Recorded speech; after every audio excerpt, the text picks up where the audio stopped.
Welcome to the Alpha Training and Consulting's online training program. Today's module is entitled Filling Out the ASQ Six Sigma Black Belt Project Affidavit module. The purpose of this module is to teach Six Sigma Black Belt students how to fill out the ASQ Six Sigma Black Belt Certification Project Affidavit / verification form, and that's what they call it. And this is the form. There's another page that you download with this that gives you instructions. Now, I've helped students fill out hundreds of these, so I know why ASQ usually rejects them. So I will teach you how to get it through and improve your probability of success the first time through. So let's get started. Here we are. First thing you need to know, if you don't have 3 years of experience or more, you have to do 2 projects. So you'll have to fill out 2 affidavits. If you have 3 years or more experience, you only need to do 1 project.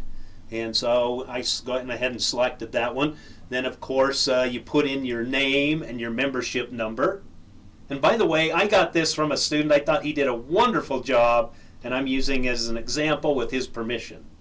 Then the Six Sigma Project title, Final Quality Movement for Customer Bound Product. So just put a title in there that represents your project. And some people want to fill each one of these out with a page of information. ASQ doesn't want a page of information. They have to review this thing. And so they just want a one-liner here. Keep it simple. 3, provide a brief description of the purpose of the project and how it related to the business objective. Okay, what's the business objective? What you hope to accomplish, for example. But it just says provide a brief description of the purpose of the project. An inefficiency was identified during the final quality movements for customer-bound production. In order to maintain an effective system and ensure sustainability during increased production, this project was initiated. Okay, that's a brief description of the project. You could put also what you hope to accomplish there, but that's also in other elements of the affidavit. So anyway, that's acceptable right there. Then, number 4, Six Sigma Project start and completion dates by month and year. So they have you put that in there. If you put something in here that lasts 2 days, it's probably not a Six Sigma project. It's probably a Kaizen event or something like that. So they'd expect, to have a few months there anyway. Which, if it's truly a Six Sigma project, that's probably not going to be an issue. It takes time to finish these. On average, I think they say 4 to 6 months. Doesn't mean you can't finish them earlier, or it may take longer. I've seen Six Sigma project take years to finally accomplish. So anyway, put those dates in there. This is where ASQ sends them back more often than not, is when you do number 5 incorrectly. Now, so let me explain. Number 5 says provide a brief description of the applicant's hands-on performance in completing Six Sigma project. Please include specific examples. Notice they even underline it. Specific examples of what tools used and how they were applied. That's where students get in trouble. They just give specific examples of tools, but they don't say why they use them. That's why it gets sent back. So here's a great example my student put in there. He used a charter.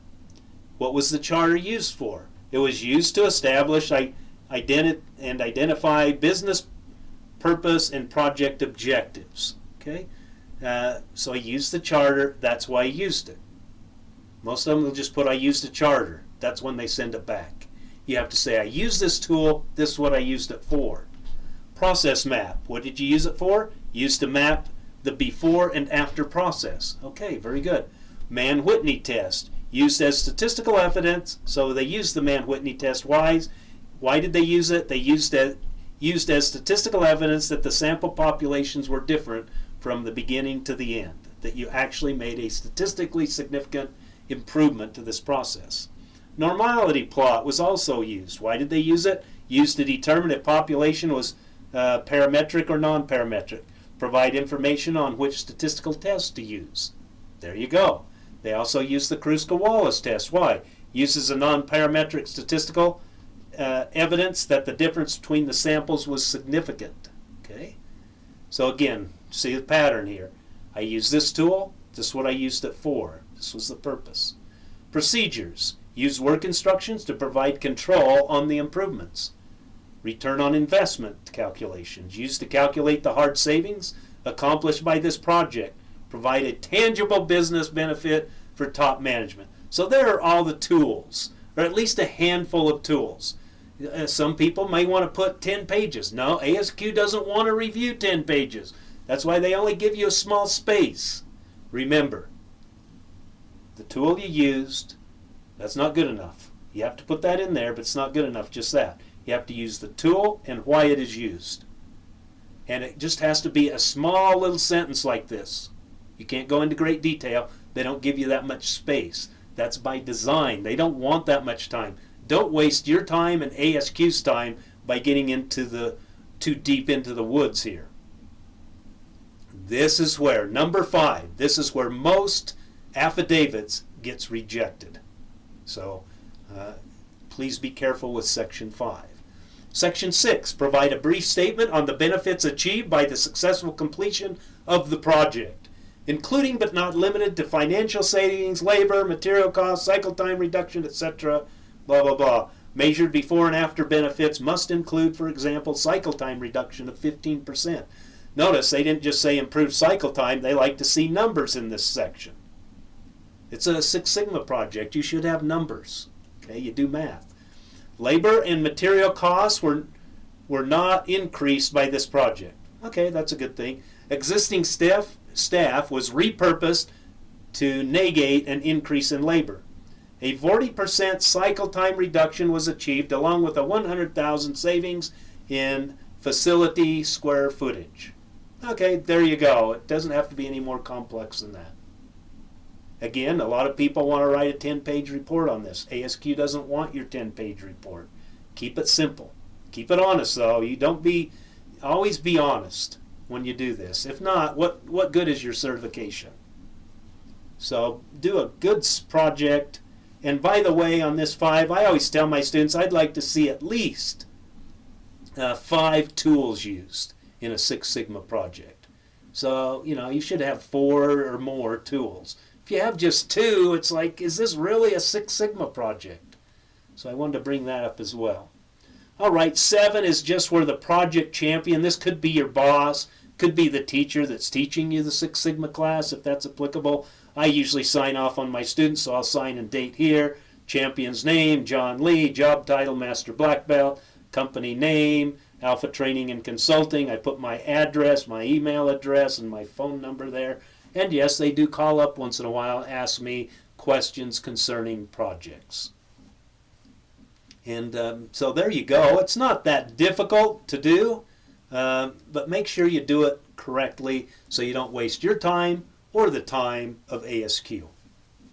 All right, feel free to visit my website at www.asqcssbb.com. That's a website just for the Six Sigma class.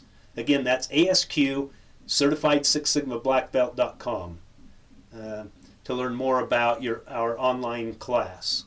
And if you want to purchase a Six Sigma Black Belt class right there, just hit select register now, and it'll take you to where you can fill out the information for payment. Once I get that email that you paid for the class, I will send you your login information, and you can get started on the class immediately from there. We also send out the class materials. That'll take 1 or 2 weeks to get those to you, but you can start the class before the materials arrive. If you want to see all the training we supply, go to our website www.alphatc for training and consulting.com to learn more about all of our online classes. And once you go there, if you want to purchase a class, just select the training button. That's what it's called right now. I'm going to change that probably later to purchase class, and go there and you can purchase the class.